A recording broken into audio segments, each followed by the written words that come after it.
Good morning, ladies and gentlemen. This is your first officer from the flight deck. Today we'll be going to Singapore. It will take us 3,000 kilometers and covering a total time of 4 hours and 10 minutes. Thank you for flying with us. Please sit back, relax and enjoy your flight.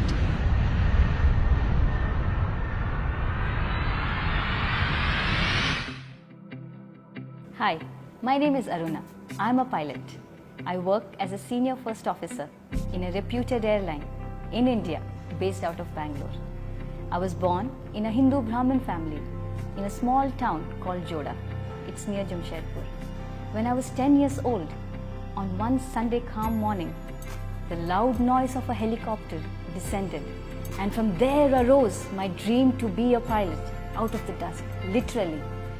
Whenever an airplane would fly over my house, guess what I would do? I would run out to watch it. It was mere joy. From that day, I decided I want to be a pilot. I didn't have enough resources, neither anybody to help me. After finishing my 12th standard, I went to do engineering in a college in Hyderabad.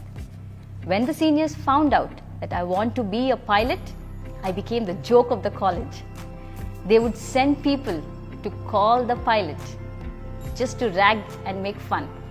But that didn't deter me. Even though it was intended to put me to shame, I felt it's a matter of great pride that they're calling me a pilot. I didn't have enough resources and I thought, let me join the Air Force. But to my utter disappointment, I had already crossed the age to apply.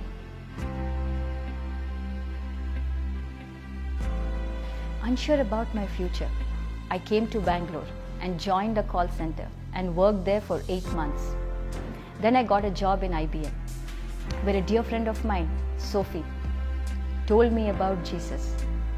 Though I liked the idea of having a relationship with the living God, I was very cautious. With my guard up, I attended a Christian retreat one weekend. To my surprise, I loved it, and I kept on attending week after week. One Sunday morning, they spoke about Jeremiah 29:11. That was the turning point of my life. The scripture says, "For I have plans to prosper you and not to harm you, to give you a hope and a future." I took a leap of faith and I quit IBM. And I decided once again to pursue my dream to be a pilot.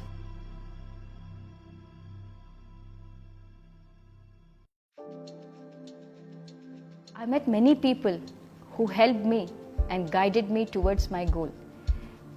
But as I started depending on them, they would stop helping me. Then I realized it is better to trust in the Lord than to trust people. And God has been faithful. He helped me with a good flying school in Houston, Texas, with all my provisions taken care of. Many weeks later, I flew to the US. As crazy as it sounds, being fascinated with aircrafts all through my life, this is the first time I ever boarded an airplane. A week later, I started my flying on a Cessna 152, a beginner aircraft for all the flyers. Every aircraft which takes off has to land. And I would close my eyes every time before landing. This happened over and over again. The academy had to write a report on my file saying too afraid to fly. I was very disappointed with my own performance and also worried as I was wasting all my tuition money on these futile flying hours. Fear started to creep in. And then the Lord reminded me of His scripture, which says, "I have not given you a spirit of fear or timidity, but power, love, and a sound mind." The next day, the dean approached me and inquired me of my shortcomings. He said, "Why don't you change your instructor and fly?"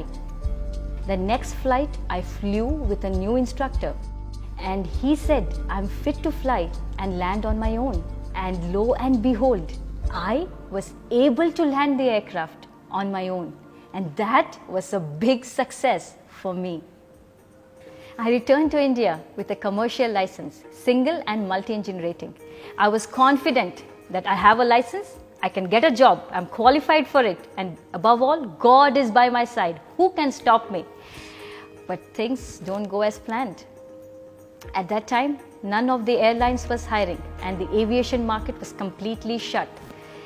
As I could not wait any longer, I had to pick up odd jobs to pay off my loan, which I had taken during flying. During that time, God taught me that He is not my ATM machine, that I ask and He gives it in my time. I had to learn to wait for His perfect timing because He is always an on-time God. He taught me what worship is all about. He taught me that I need to worship Him for who He is in my life, not what He can do or what He has already done in my life. As 5 years passed by, I was already approaching the age where I would not be eligible anymore to apply for the airlines. Suddenly, a friend of mine called.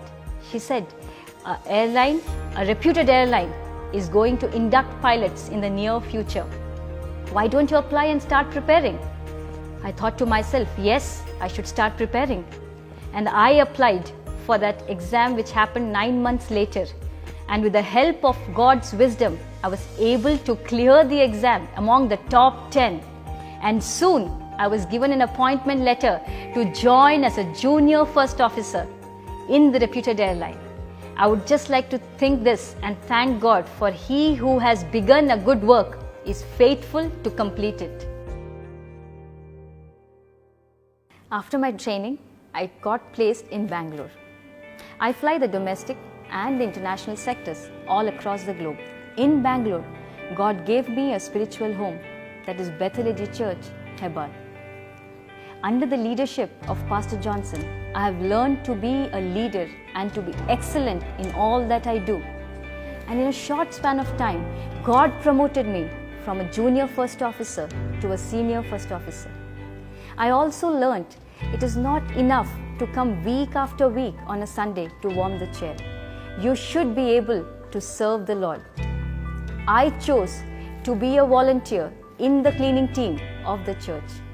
It teaches me to be humble. It gives me immense joy to serve the Lord in and through the church. The aviation industry is very demanding. The world says you need to be tall, rich, and have a lot of connections to get a recommendation to find a job.